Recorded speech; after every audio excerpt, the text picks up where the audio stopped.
Hey there guys, we're taking a look at Call of Duty Infinite Warfare running on the AMD Ryzen 5 5500U. Now the game is currently running with the lowest in-game graphics settings. This is running at the full 1080p resolution, so no downsampling of the resolution or anything like that. And this is at the stock 15 watt TDP. Now we are running this on the latest 22.7.1 beta drivers. These aren't full release drivers yet, and I'm letting you know that now because there are improvements to DirectX 11 performance in some games, but in others there are regressions. I would wait until the full driver release because I have also noticed bugs in a lot of different games. But the level of performance that we're getting here at the stock 15 watt TDP is a little rough, specifically in the 1% lows. The averages would be perfectly fine if we had 1% lows that are at least at 30, but preferably above that. The numbers that we're getting right now are doable, but they're really rough, and for the most part I would just recommend not playing like this. You would be better off dropping the resolution instead of playing like this, but it is still an option there if that's the route you want to go to. But really overall, those 1% lows are what drags down the overall experience here, and I would say that you're really going to have to do some severe mental gymnastics to really justify playing the game like this. So this is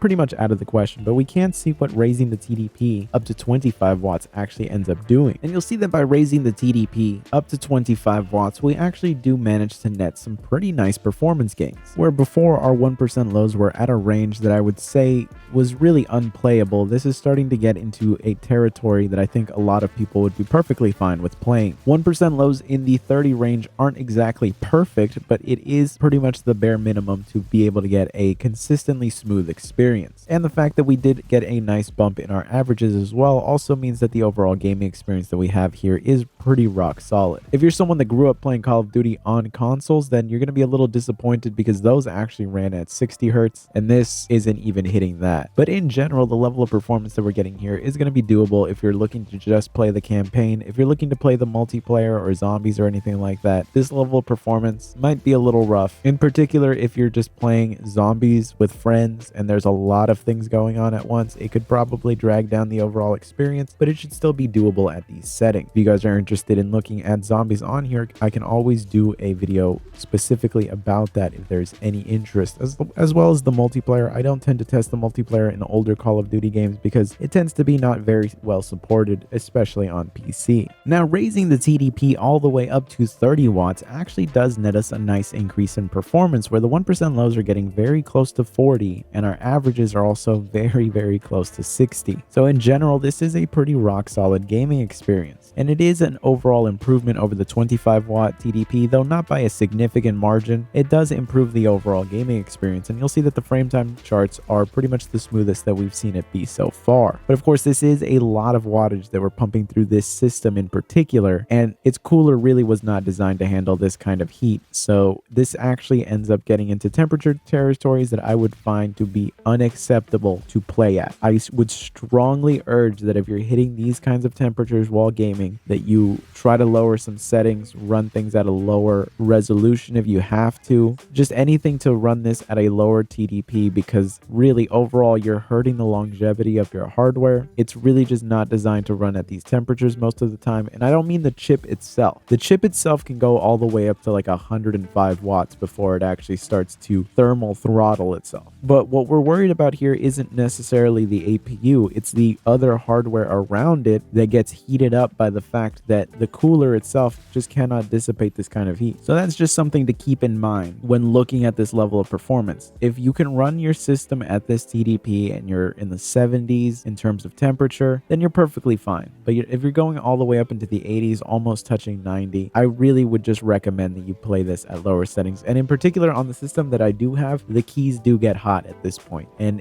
after a while, it does start to get uncomfortable because your hands are practically roasting while sitting there on the keyboard. Again, it was not designed to run at these higher TDPs, so I can't fault them too much on that, but it is just something to keep aware of when it comes to what you're going to be doing. So we can, of course, drop the resolution down to 900p, and what that ends up doing is it actually makes the overall experience of trying to play at the 15 watt TDP a little bit better, but overall the 1% lows are still falling below 30, and so it's not an amazing experience. Now, it's not far away from 30, and I'm not going to sit here and tell you that the difference between 28 FPS or 29 FPS and 1% lows is going to make a substantial difference, and it's going to fluctuate all over the place anyway. But in general, I would say that this is borderline playable, but certainly an improvement over where things were at 1080p with the stock TDP. In general, I would probably suggest that you try to hit some higher numbers than this, but if this is as far as you can really realistically go, because you can't raise the TDP or anything like that, this is still going to be perfectly acceptable gaming experience. And really, it is a lot closer to what we were getting at 1080p with the full 25 watt TDP. So in general, if you like to play games at the stock setting, or just want to not roast your hands while trying to play a game, or you're just bothered by system noise in general, this does run the coolest, it runs the quietest, and overall it is the most enjoyable experience just in terms of the fact that the chassis does not get hot. Not to say that the 25 watts is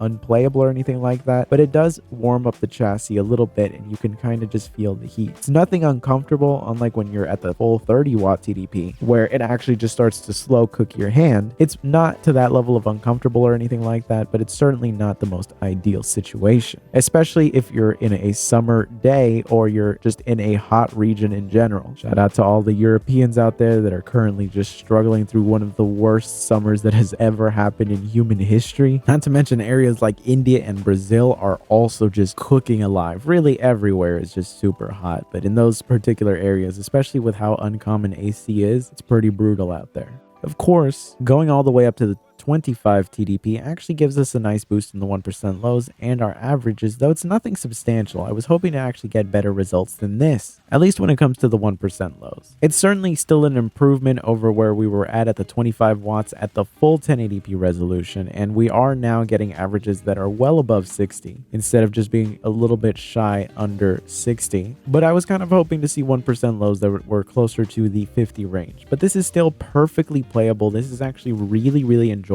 And I think this is the sweet spot in terms of playing this game on the built-in display here, because you'll see screen tearing throughout the entirety of the game, but that is actually not present on the laptop itself because it actually has a FreeSync display, and this happens to be perfectly within the FreeSync range. So while I was actually playing this on the laptop, I never once saw a single instance of screen tearing. Of course, if I looked at OBS, it would actually show me that there was screen tearing, but that's because I have a capture card that actually doesn't capture with FreeSync.